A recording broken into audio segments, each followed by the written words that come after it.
Wulfin, thanks for coming to Karlsruhe today. We've just recorded some beautiful videos with the LEONA guitar from Antonio de Torres that you brought with you.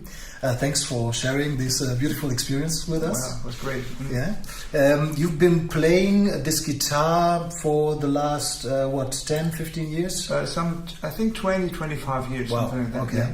okay. Yeah. So you're something like the keeper of the Holy Grail for some guitarists, I guess? Okay, no comment on that. Okay.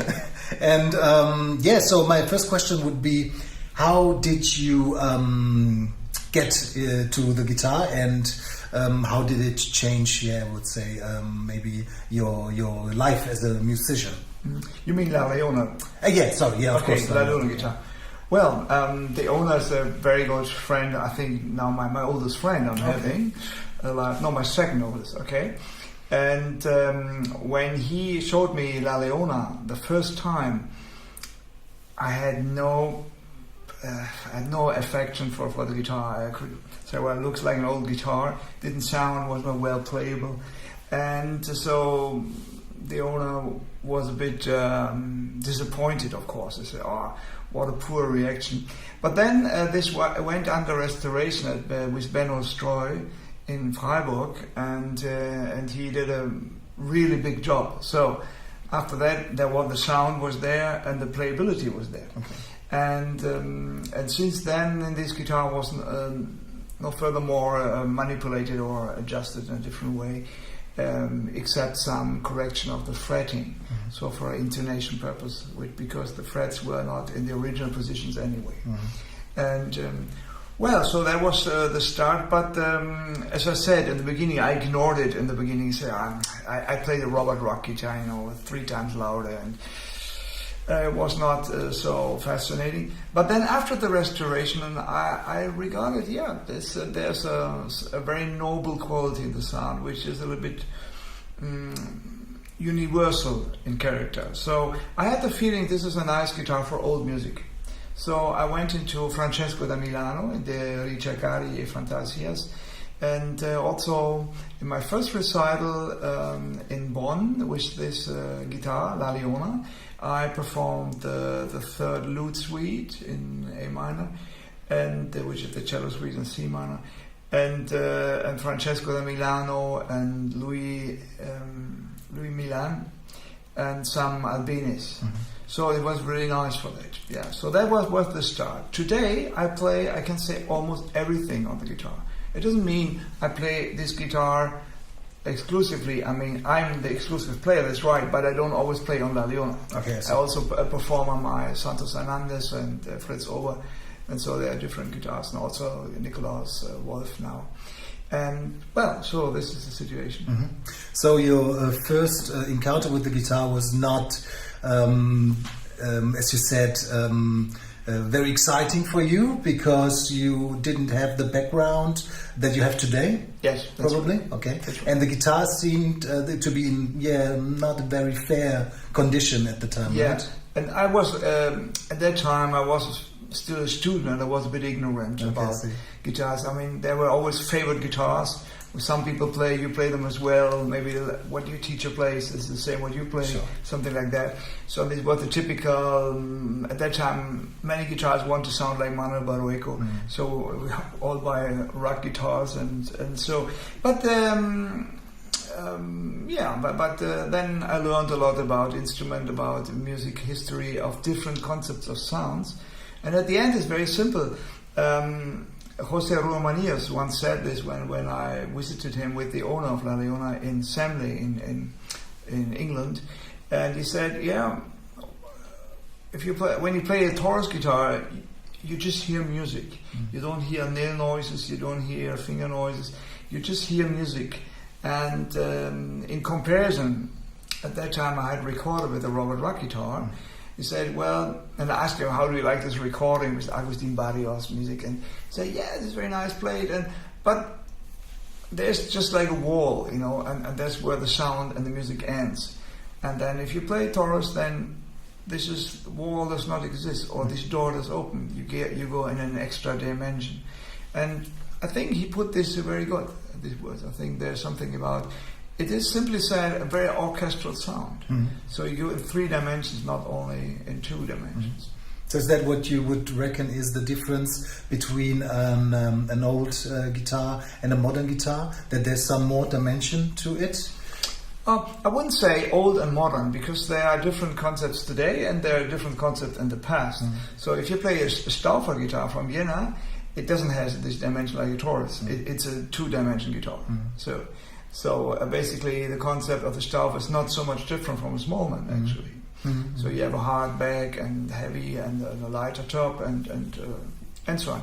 And also today we have guitar makers who have learned a lot from the historical, from the heritage. Of course. And so who can reproduce this aspect of 3-dimensional. So it's not a question of time. But what is true is that maybe this concept found its perfection in the work of Antonio de Torres. So if we refer to this, we are talking about replicas or copies, or at least inspired by the work of Torres. Exactly. So, but what would you say? What is then the difference between, let's say, a guitar that was made in the style of a Torres and an actually, original Torres guitar? I mean, how is it possible to capture this antique soul? Yes. Yeah. Today I say yes. Okay.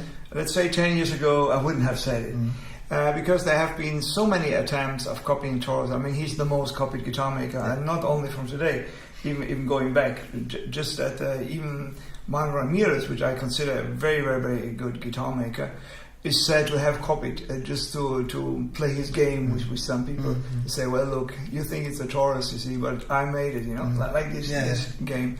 I'm not quite sure if it's really true. It's a nice story anyway. Okay. And Torres was a quite lonesome man. I mean, besides his family, of course. But working in his workshop, he was very secret, like Santos and others actually. So he was not talking a lot about guitar making. He did not show. He did not have apprentices, so he didn't show. He didn't give the art to the next generation. So he was a silent person, and somehow he had this genius in combining materials and acoustics and inspiration, intuition, and the right balance. So when we hear these recordings with La Leona, I have even recorded my own compositions with La Leona, having the choice between a modern guitar or La Leona. I'm not playing La Leona because of the label inside, or because of its value or its famousness, or because of the mythic thing. If you're on stage, it doesn't count a lot. I mean, if you sit on stage, you want to enjoy playing and you want to express your music. And I have to say, Leona is not the easiest guitar to play. There are other Torres guitars which are pretty easier, which always depends on the condition of the instrument. But at a point, you accept it with such a prominent instrument. Wulfin, now in modern times, a lot of people are looking for big sounds and a lot of volume and also projectivity when looking for a guitar. Wouldn't you say that a guitar like, let's say, a Torres guitar is not, well, let's say, loud enough for a modern world? It's a good question. I'm just reading this book of Peter Croton about historical performance, and he's talking about the lute. And the lute at the early 16th century, the lute was that majestic instrument. It was not the harpsichord, it was the adored instrument. But it was clear, it only functioned, only worked out in a small place. But nobody saw that critical. They just say, well, the lute is the best you play alone. Maybe you accompany a singer, maybe you have 2 lutes, but that's it. You would not use it in a concert. Well, you can, of course, but maybe with some viols or like this. But basically, it's a very silent instrument. But it was never seen critically. Well, when music history went on to the Romantic, we came to the cultus of the virtuosos, so which started to become more important than the music they played. So they played in bigger and bigger places. So we needed different kind of instruments, also different kind of singing. I mean, you're a singer, you know. So that if you have, let's say, if you sing in a Purcell opera, an aria. It's a different thing than singing in a Wagner or a Verdi opera. So because you have to fill an opera house of some thousand people. So of course there's changes in the voice and the interpretation.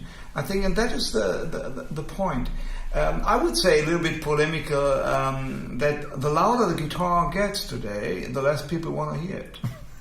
I know this sounds a bit but it's the truth. We have a problem that we don't have enough people for a guitar concert.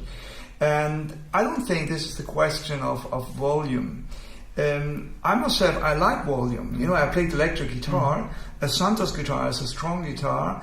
And the character of a Taurus in a good shape is also pretty strong, not in terms of decibel, but when they call it La Leona, it does mean it's not roaring like a lion, but it has the majesty of a lion. So that was the idea. So if I need power, like for this project in Luce, which I mentioned before, I have my system, I have my Mark amplifier, but I don't need a Greg Smallman guitar. Because if I would play my piece on a Greg Smallman, you would not understand anything. It's just that the chord sound wouldn't work out. Or if you play a Sor Minuet, it's just not the adequate instrument. This is just the truth. It may be good for other kind of music. See, but we always have to see when we talk about classical guitar, what do we mean? Why do we say classical? We say classical. It's not flamenco. It's not fingerstyle. It's not steel string, you know. So, and it's not electric, and it's not bluegrass or whatever else you may find, you know, or Hawaii guitar. No, it's classical because we perform classical music. If we perform classical music, we go back to composers from the past. Okay, we can do a modern interpretation on a modern instrument, of course. You can play Bach on the synthesizer, of course. Everything's possible. But today, there's a strong desire to rediscover the true, authentic spirit of the time. We will never be authentic because we can never really say how it was, but we can get close. So, and from this we go on. So if we are too far away in terms of sound, maybe we miss the message of the composer. But first we have to understand the message. So we need a little bit feeling of the original sound, and then we can decide, yes, that's nice, but I prefer different. Like a pianist, you know, if you play piano, play the well-tempered piano by Bach, then you decide not to play it on the harpsichord.